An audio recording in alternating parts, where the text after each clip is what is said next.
Asante sana Mr. Speaker, kwa majina ni Kamau wa Kisumu. Tena. Mr. Speaker, hii pesa ambayo Edwin Sifuna anaharibu, si ndio tuliongea hapa Jakaranda changiwe. Unasahau hiyo? Edwin ameanza kutumia pesa ya kampeni vibaya. Tuambie watu wa reverse. Juu Jakaranda hii tukisimama hapa, Edwin akitoa hiyo tail, si ndio tulisema watu wafanye nini? Wachange pesa. Sasa hii mtu anashikwa na 5000. Juu Edwin Sifuna huyo ni girlfriend yake, anatuma 100,000. Jui, ameanza kutumia pesa ya kampeni vibaya. So Sifuna mali huko. Sisi ndio tulikupenda. Na sisi ndio tunaweza kataa tusikupende. Juu kama hii Jakaranda, mnakumbuka 2022 kulikuwa na platform ya Umoja Wanawa, Gaucho na Nuru Okanga. Na Edwin Sifuna pia alikuwa wapi? Hapo tu kando yao. Edwin Sifuna anakuwa tu aspirant. Sasa hizi Sifuna ananyang'anya Okanga mic, ule asipewe. Okanga anakaa kando ya barabara hivi. Ndugu mtoto yetu hapa. Okanga huyu pia platform ameweka ndevu yake hapo kando nilio hapo tu. Wanaona Okanga kama chizi. Sasa wanaona Okanga kama chizi sasa hizi.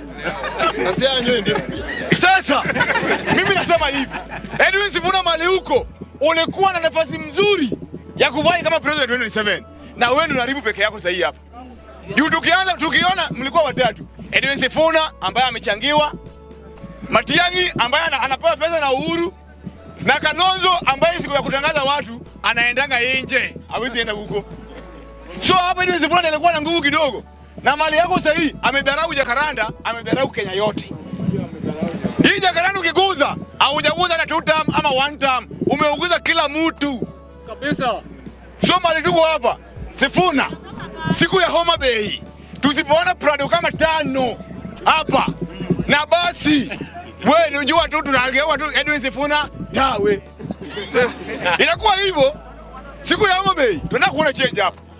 Na tunasemanga hivi Mr. Speaker. Heshimu mwenye anakuwa mtamu na ako na shimo na ako na nyasi ambayo yamewekwa maji.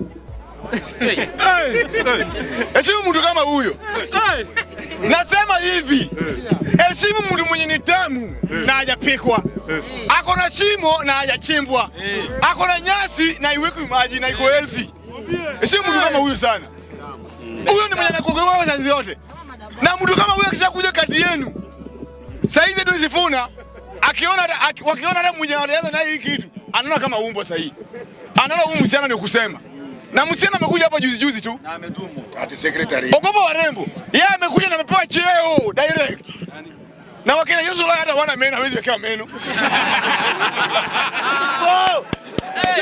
Wana kitu kama hiyo. So bali tu hapa.